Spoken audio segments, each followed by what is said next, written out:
Alhamdulillah tuan-tuan yang dirahmati Allah, kita sambung pada halaman 410 peringkat kehinaan, ya. Okay. Peringkat yang kedua. Maka dengan kurniaannya, yaitu Allah Ta'ala insya-Allah akan mendapat dunia dan akhirat. Sesungguhnya Allah lah penguasa dunia dan akhirat. Sebagaimana firman Allah Ta'ala, man kana yuridu thawabad dunya fa'indallahi thawabud dunya wal akhirah. Sesiapa yang mahukan pahala yang dibalasan dunia sahaja, maka rugilah ia, kerana di sisi Allah disediakan pahala yang dibalasan dunia dan akhirat. Maknanya di sini kita haruslah bijak. Sesuatu yang kita lakukan hendaklah ada impak, ada kesan dunia dan akhirat. Bukan sekadar baik di dunia tetapi tidak ada di akhirat. Yang kita nak baik di dunia sampai ke akhirat. Macam mana yang dikatakan baik di dunia tetapi tidak ada kesan di akhirat? Suatu amalan yang baik tapi tidak dilakukan kerana Allah Subhanahu wa Ta'ala. Contoh, kita sedekah, kita memberi sesuatu yang baik. Contoh dekat nanti ni nak bagi makan orang buka puasa, bagus amalan itu. Orang pun makan kenyang. Lepas tu orang pun puji kita. Pasal apa puji? Banyak pada orang lain bagi-bagi. Orang pun puji, oh banyak dia bagi. Kita pun sadar dengan pujian itu tadi. Maka kita dapat apa yang kita nak, kita akan dapat. Tetapi lebih daripada itu kita rugi. Rasulullah SAW pernah bersabda, Inna Allah Ta'ala la yu'ti dunya bi'amal al-akhirah wa la yu'ti al-akhirah bi'amal dunya. Sesungguhnya Allah Ta'ala suka memberi keduniaan dengan jalan amal akhirat. Tetapi jika amalan dikhususkan untuk dunia, maka tidak akan dapat akhirat. Dia dikatakan amalan yang kena bijak, ya, sesuatu itu benar-benar karena Allah Subhanahu wa Ta'ala, kita akan dapat keuntungan dunia dan akhirat. Allah Ta'ala sebut, wabtaghi fima ataka Allahu ad-darul akhirah wa la tansa nasibaka minad dunya. Hendaklah kamu mencari sesuatu habuan untuk akhirat kamu, kesan sampai ke akhirat yang baik. Tetapi dalam mengejar akhirat itu jangan lupa habuan kamu di atas dunia. Dunia pun nak baik.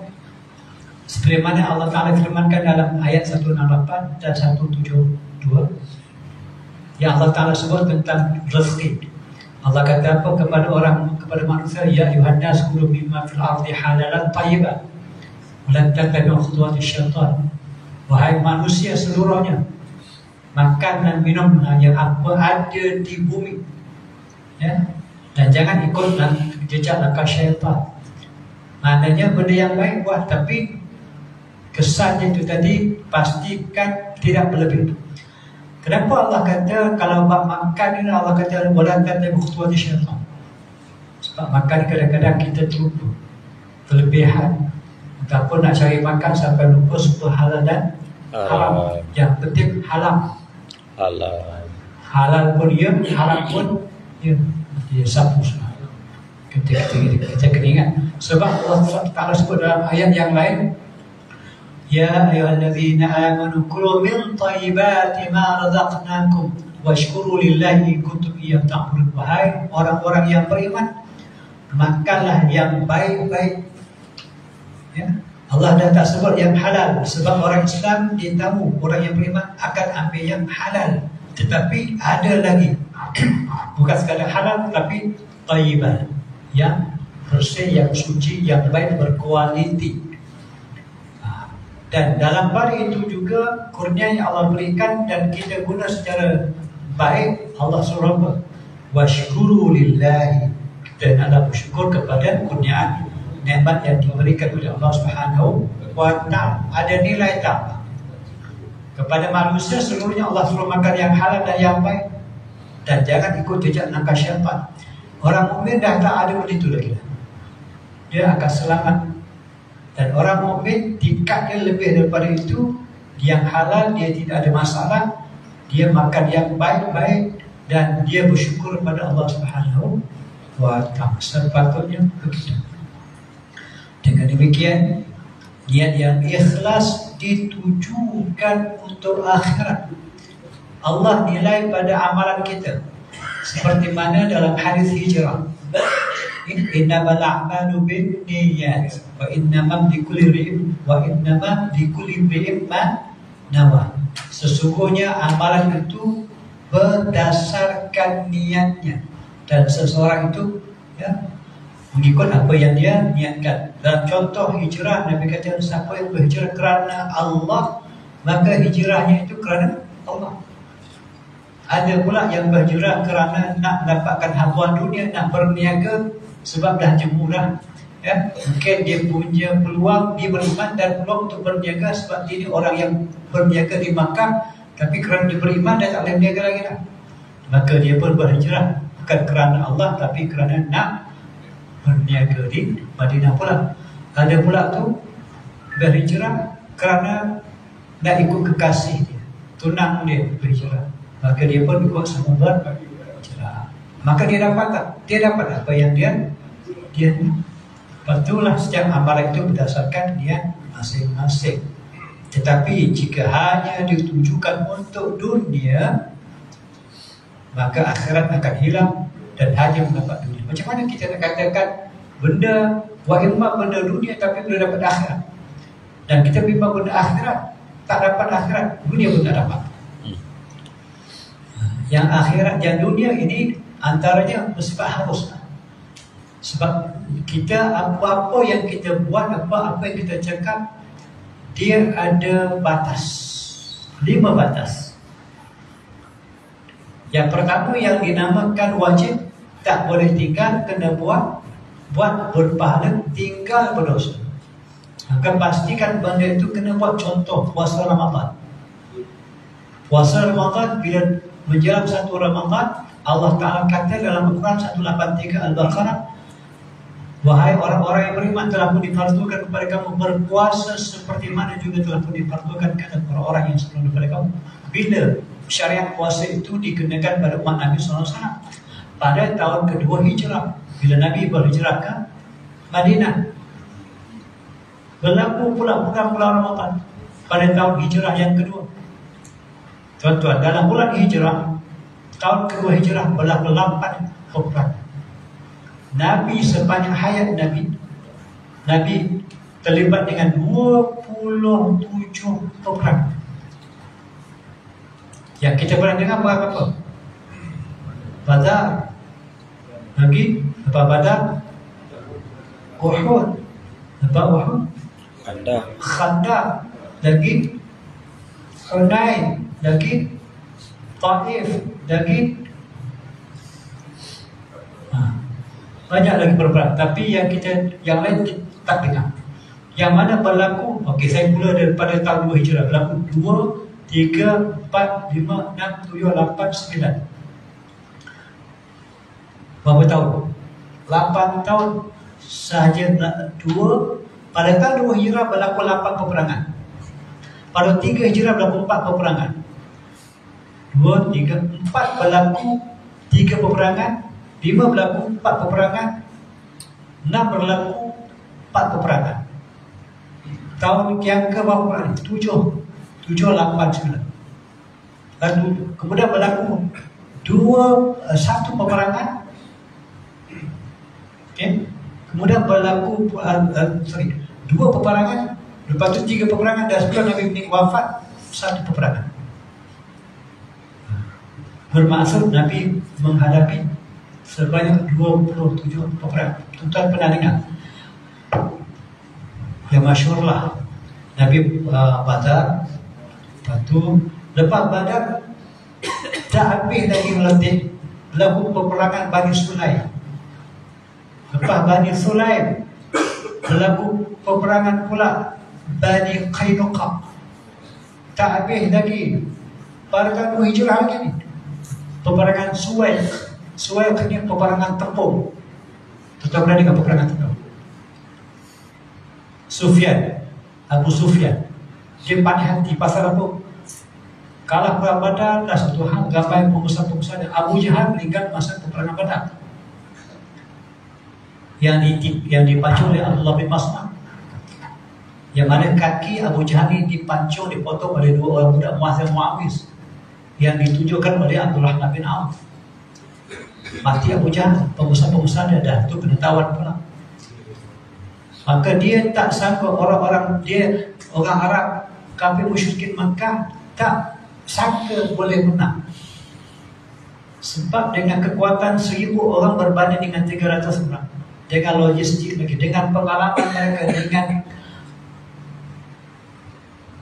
persenjataan yang cukup lengkap. Orang Islam sebenarnya bukan nak perang, nak keluar ambil harta mereka yang dibawa balik oleh yang mana Abu Sufyan balik daripada Syam berniaga, lepas tu laluan Madinah. Maka Nabi hantar isi tengok apa yang dibawa, dia tengok. Mereka kenal harta-harta mereka yang mereka tinggalkan masa di Mekah dulu, nak datang nak pergi ambil saja. Itu dia. Berlaku peperangan Badar. Lepas perang Badar, Bani Sulaim mereka takut bila dengar Nabi datang, mereka meninggalkan tempat itu. Qalqarah Kedar, meninggalkan 500 ekor unta.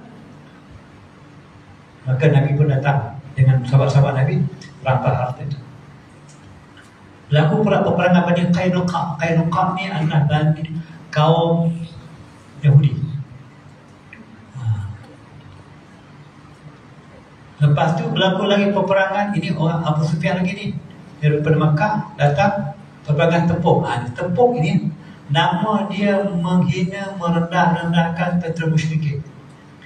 Mereka nak berperang ni, bawa persiapan, bawa bekalan, tepung, gandum yang digoreng siap-siap.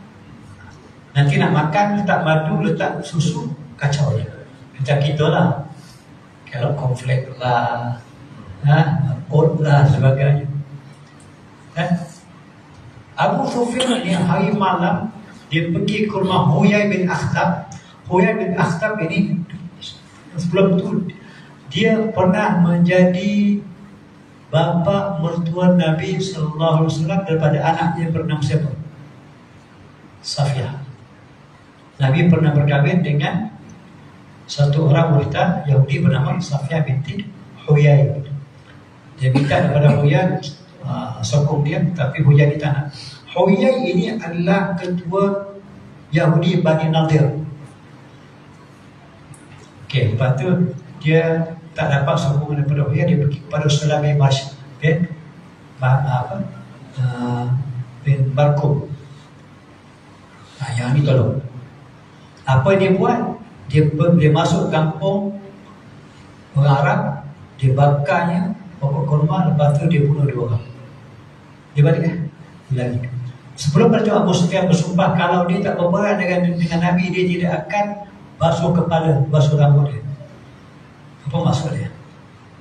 Dia tidak akan melakukan hubungan dengan wanita.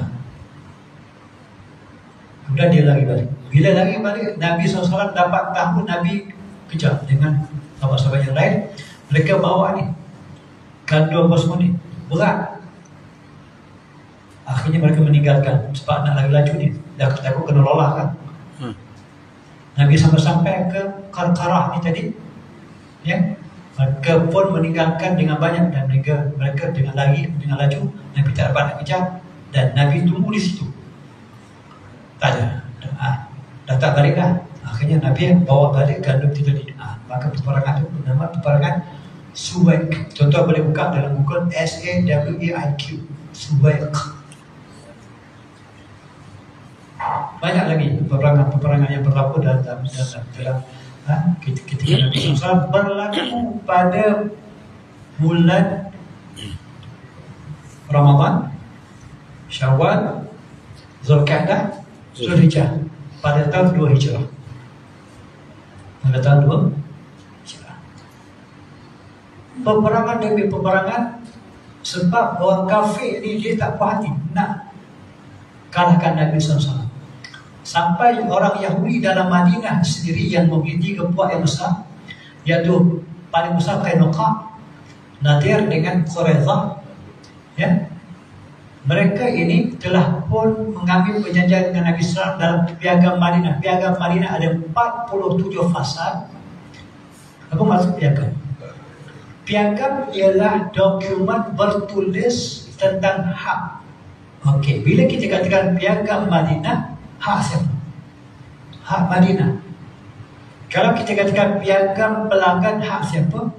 Hak pelanggan. Katakan hospital, dia tulis pelanggan. Piagam pelanggan. Maksud pelanggan ni adalah orang yang datang mendapatkan perkhidmatan di hospital. Maka hospital yang diketuai oleh ketua pengarah, oleh pengarah hospital dan sebagainya, hendaklah memberikan hak kepada orang yang datang. Maka Madinah, Piagam Madinah bermaksud hak bertulis yang mesti diberikan oleh penduduk yang tinggal di Madinah. Terdiri daripada orang Arab, Aus dan Khazraj yang besarnya, yang digelar oleh orang Yahudi sebagai Qailah. Manakala orang-orang Yahudi banyak suku-suku, tapi yang paling besar Qainuqa, Nadir dan Quraidah, yang mana dalam 47 fasal 23 berkaitan dengan orang Islam dan 24 berkaitan dengan orang-orang Yahudi. Dan orang Bani Quraidah, Bani Qainuqa ini, tuan-tuan, saya cerita sikit tentang sejarah. Bani Qainuqa ini, dia sangat sakit hati dengan Nabi SAW sampai dia berterus terang dengan Nabi. Dia kata, kau dulu kau menang pasal kau lawan orang Arab yang bodoh ni, tak pandai berperang. Ni kita orang ni. Kelebihan Qainuqa ni, tuan-tuan, mereka ini adalah orang kaya di Madinah, terlibat dalam berniaga goldsmith, iaitu menjual tukang emas, pembuat senjata, baju besi. Dan memang kalau nak berurusan dengan mereka, dan mereka ada pasar yang dinamakan pasar Qainuqa. Dan punca orang-orang Bani Qainuqa ini dihalau oleh Nabi. Pada satu hari, satu orang wanita Islam datang ke pasar Qainuqa. Maka orang Yahudi telah pun meminta kepada dia buka niqab dan hijab dia. Dia tak nak. Ya. Maka apa dia mereka buat? Maka tuan-tuan pernah baca, dia ikatnya jubah perempuan tu tadi dengan tali, ya, ditarik. Bila perempuan tu bangun saya, tersingkaplah aurat dia. Maka pangkat gelap masing-masing. Ada satu orang Islam nampak dia pun membela wanita itu tadi, dan dia membunuh orang yang buat itu tadi. Tindak ataupun reaksi orang-orang Yahudi, mereka pula mengganyang sahabat kita ini sampai mati. Dan dapat berita, maka Nabi pun datang, ya. Akhirnya mereka ini tadi dihalau oleh Nabi SAW. Tapi sebelum dihalau ada satu watak kepada munafik. Siapa? Tuan-tuan tahu siapa Nabi? Abdullah bin Ubay bin Salul, yang dia ini berpura-pura Islamnya, datang dengan Nabi SAW supaya jangan diapa-apakan orang, jangan dibunuh orang ini, orang Yahudi itu. Dan orang Yahudi daripada dulu sampai hari ini, kalau perjanjian, kalau dia rasa dia kuat, dia akan datang. Itu orang Yahudi daripada dulu sampai hari ini. Dan orang Yahudi ini, Nabi Allah kata dalam surah Al-Anfal ayat 1 ayat 82, la tajidanna asyadan nas adawatan bil ladzina amanu al-yahuda wal ladzina asyraku. Dan kamu wahai Muhammad akan dapati orang yang amat memusuhi orang-orang beriman, al-yahuda. Allah sebut orang-orang Yahudi, wal ladzina asyraku, dan orang-orang musyrikin.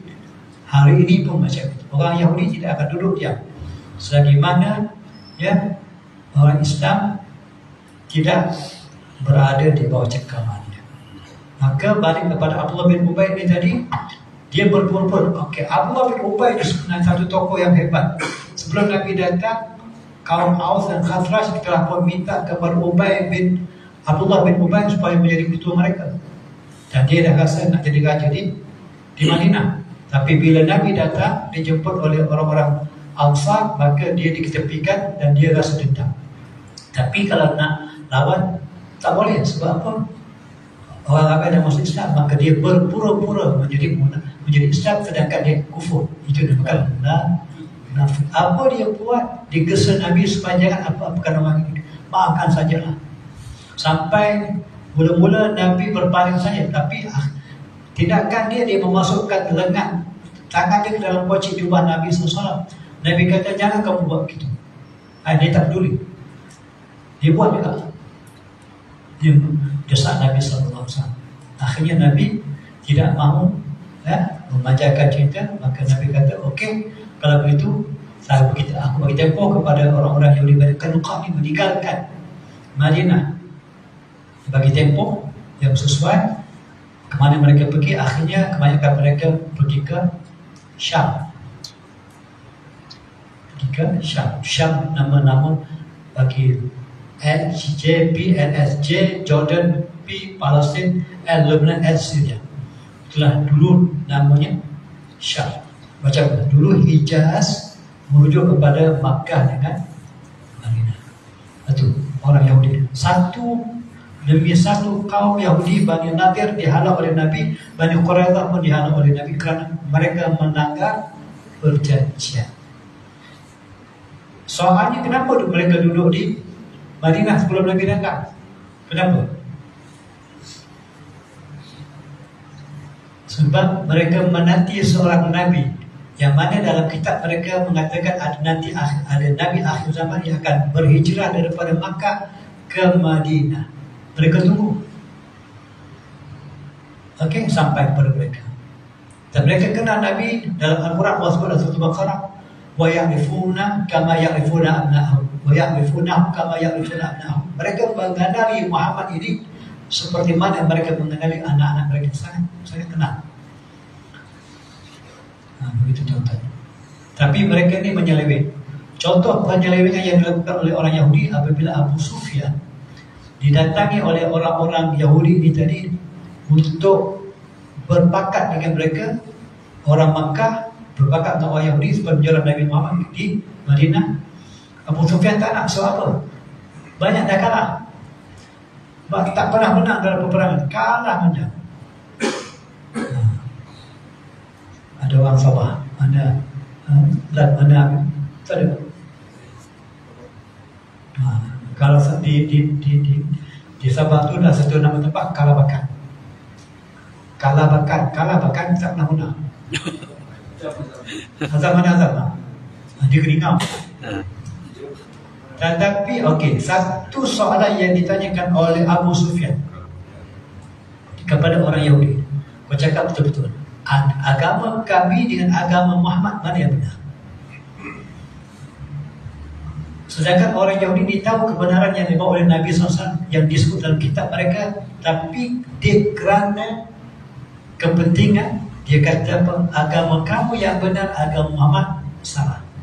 Bila dengar begitu, bahawa Abu Sufyan ally dengan mereka, bergabung dengan mereka, maka berlakulah peperangan Ahzab oleh kelompok Kinanah, Ghatafan dan sebagainya. Itu sedikit banyak tentang sejarah tuan-tuan berkaitan dan cerita tentang puasa itu tadi berlaku pada bulan Ramadan. Zakat juga diturunkan oleh Allah Ta'ala kefarduannya pada bulan Ramadan pada tahun kedua Hijrah. Ibadat solat berlaku sebelum Nabi berhijrah lagi ke Madinah, lebih awal lagi. Dan Al-Quran diturunkan oleh Allah Ta'ala lebih awal lagi. 2 fasa 13 tahun di Madinah, di Makkah, dan 10 tahun di Madinah. Semuanya 23 tahun. Apa yang saya nak katakan di sini? Okay. Solat, zakat, puasa, amal baik dan Quran.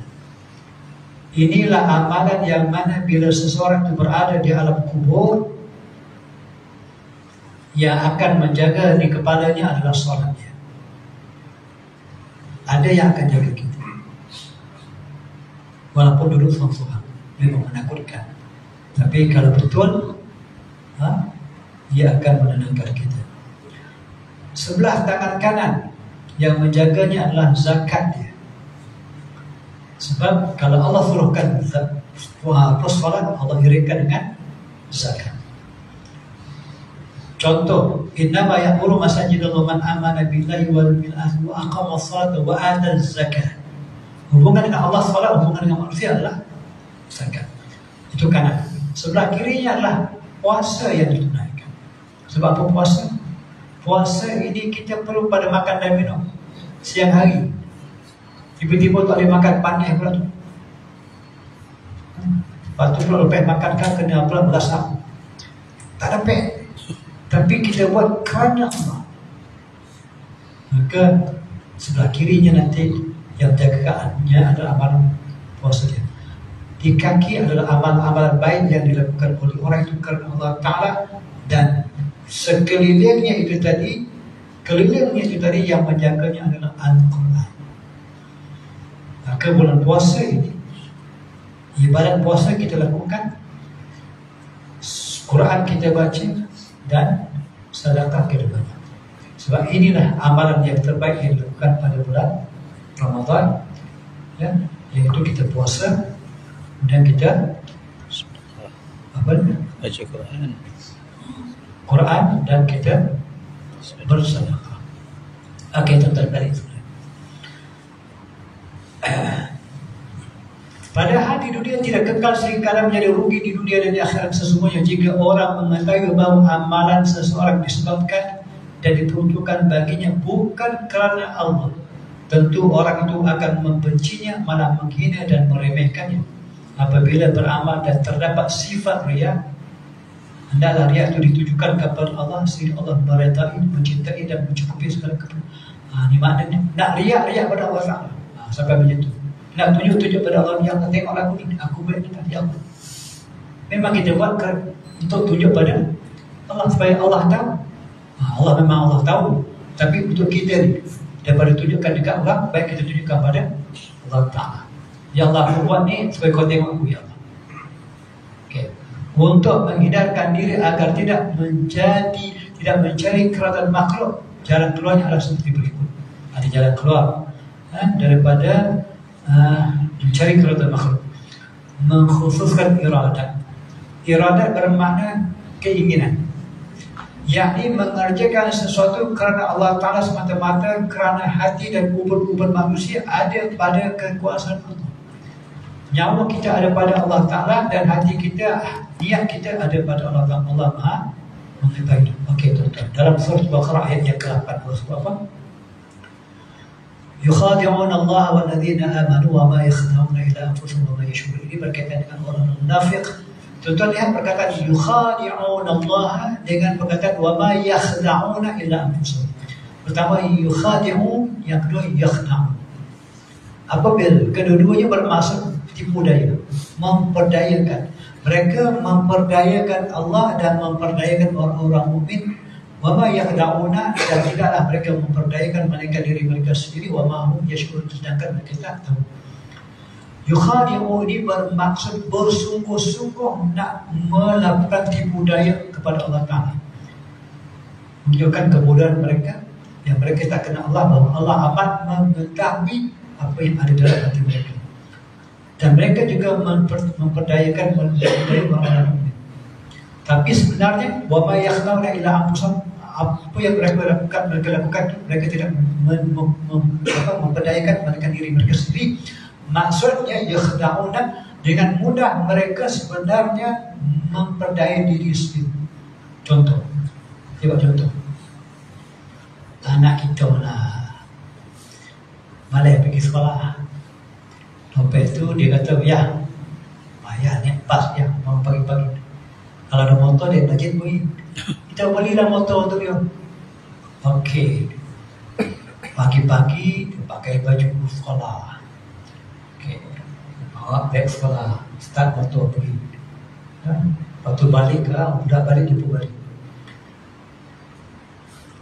2-3 bulan dapat surat dari sekolah, mengatakan anak tak datang sekolah. Panik tak? Oi, mumpul dia bersungguh-sungguh nipu kita. Allah dikatakan yukhadi'una, sedangkan dengan mudah dia menipu diri dia sendiri. Sebenarnya dia menipu diri dia sendiri, sedangkan dia tak sedar perbuatan dia. Itu dia. Akhirnya orang peksa, dia pun poi juga, pun tak masuk dewan peksa. Dia musuh-musuh nipu kita. Kita tak rugi apa-apa pun. Akhirnya yang rugi mereka. Itu dia. Ya, maka kita naklah buat sesuatu itu bersungguh-sungguh, nak tunjukkan pada Allah Subhanahu wa Ta'ala. Dialah yang menguasai hati manusia, sehingga untuk memperoleh sesuatu kita tak boleh hanya berusaha sendiri dan bersandar pada tujuan semata-mata. Bukan semata-mata kepada objektif yang kita dah set up, yang kita dah gariskan, tetapi kita harap lagi satu, iradah kita sudah ada. Kita harapkan keizinan daripada Allah Subhanahu wa Ta'ala. Maka jika seseorang bermaksud untuk mendapatkan keridaan orang lain, bukan keridaan Allah, maka Allah akan membelokkan hatinya sehingga orang lain membenci dan menjauhinya. Sebab apa? Tidak diridai oleh Allah Subhanahu wa Ta'ala. Akhirnya orang tahu juga. Bahkan bukan hanya orang lain yang membenci kamu, tapi Allah juga turut membenci kamu, betapa ruginya kamu. Semuanya ini nak menunjukkan kepada kita betapa pentingnya amalan yang dilakukan semata-mata kerana Imam Hasan Al-Basri menceritakan bahawa ada seseorang berkata dalam hatinya, demi Allah, aku akan beribadah kepada Allah dengan sungguh-sungguh sehingga aku menjadi terkenal dan ibadahku dilihat oleh orang. Buat sungguh-sungguh tu, tapi ujungnya supaya orang kenal dia, orang yang hebat dalam ibadah. Setiap kali datang masjid, dia adalah orang yang terawal dan paling akhir sekali keluar dari masjid. Bukan macam kita datang paling lewat, balik awal.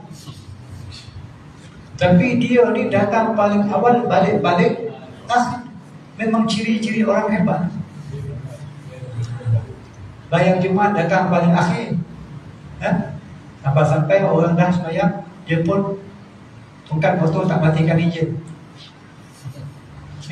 Assalamualaikum warahmatullahi wabarakatuh. Pasal apa? Dia sembahyang, topik yang ada, okey, motor dia. Setelah topik dia dah penuh, dia pun Assalamualaikum warahmatullahi wabarakatuh. Assalamualaikum lagi, motor dia sudah. Mau balik heran. Datang paling lambat, balik paling awal. Orang ini berbeza. Semua itu bertujuan agar orang melihatnya sehingga kesannya seolah-olah dia orang yang paling rajin sembahyang. Berbuat orang yang paling rajin sembahyang, berpuasa, sentiasa hadir dalam majlis taklim dan sebagainya. Dia berpuasa, kemudian sentiasa hadir dalam majlis taklim. Itu tuan kan. Batu orang tu dia tak nak cakap pasal tu, memang riak. Kan? Bukan kat sini contoh baik. Perbuatan seperti itu berterusan hingga 7 bulan, tapi apakah hasil? Bukan sehari dulu. 4 bulan cukup menjadi tabiat. Tapi ini 7 bulan memang jadi tabiat betul. Tabiat yang tidak baik. Setiap kali dia melewati orang ramai, bukan pujian yang diperoleh, tapi umpatan dan cercaan. Mudah-mudahan Allah mencelakannya kerana dia riak. Orang tahu. Orang tahu. Ya? Orang tahu macam mana tuan-tuan? Kadang-kadang dia tak cakap perbuatan dia, tapi akhirnya orang tahu. Kalau di belakang dia akan bercerita, mungkin di depan tu dia. Sebab ada tanda-tanda orang ini dia tidak ikhlas. Contoh, kalau dia tidak dilayan seperti mana dia nak. Contoh. Dulu dia ada kuasa, dulu ada peranan, ada jawatan dalam masjid. Bila tidak dilantik lagi, langsung tak nampak muka dia. Bukan ke sini. Sini alhamdulillah, tak ada jawatan pun datang. Okey, itu contohlah. Setiap kali Ada juga orang mengatakan itu dia ahli riya. Maka akhirnya dia insaf dan sedar, dia tetap pergi ke masjid dan taklim, tetapi niatnya telah diubah yang ni lillahi ta'ala. Akhirnya itu kalau dia sedar, kalau dia nak belajar. Manusia ini tuan-tuan, dalam bab tahu dengan tak tahu ada dua golongan. Dua golongan yang tahu, ada dua golongan yang tidak tahu. Kita lihat kita di mana. Sebab apabila kita tahu, kita kena reflect diri kita. Pertama, orang tu tahu yang dia tahu. Yang kedua, orang tu tahu yang dia tak tahu. Okey tak dua-dua ni? Okey. Dia tahu yang dia tahu. Kalau dia sembahyang, dia tahu yang dia betul-betul. Kemudiannya dia tahu yang dia tak tahu, maka dia pergi belajar cari tahu. Okey. Yang golongan yang kedua, yang dia ni tak tahu yang dia ni tahu. Dia tak tahu yang dia tahu. Walilalai. Sampai dia tak buat. Pasal dia rasa dia tak tahu. Dan orang yang kedua yang tak tahu, dia tak tahu yang dia tak tahu. Itu dah dalam golak, tak dalam pula jalannya. Itu panggil jahil murakab, jahil bergabung. Dia tak tahu yang dia tak tahu. Habis bagi yang ini. Kalau kita tak belajar tuan-tuan, kita bimbang sampai sudah kita buat, ataupun kita tak buat sebab kita tak tahu yang kita ni tak tahu. Yang lagi parah kalau lah bodoh sombong. Yang coret tak boleh dilupa, yang bodoh tak boleh diajar. Okey tuan-tuan, habis dah. Cuba saya kata dulu insyaAllah. Saya kira kita baca setakat ini dulu insyaAllah. Bila kesempatan kita dengan izin Allah SWT kita sambung di lain masa insyaAllah. Aku liqauli hadha astaghfirullah li wa lakum. Bismillahirrahmanirrahim. Alhamdulillah wassalatu wassalamu ala rasulillah wa ala alihi wa sahbihi ajma'in. Allahumma arina al-haqqa haqqan warzuqna ittiba'ahu wa arina al-batila batilan warzuqna ijtinabah. ربنا اتنا في الدنيا حسنه وفي الاخره حسنه وقنا عذاب النار. وصلى الله على سيدنا محمد وعلى اله وصحبه اجمعين. الحمد لله رب العالمين. سبحانك اللهم وبحمدك اشهد ان لا اله الا انت. السلام عليكم ورحمه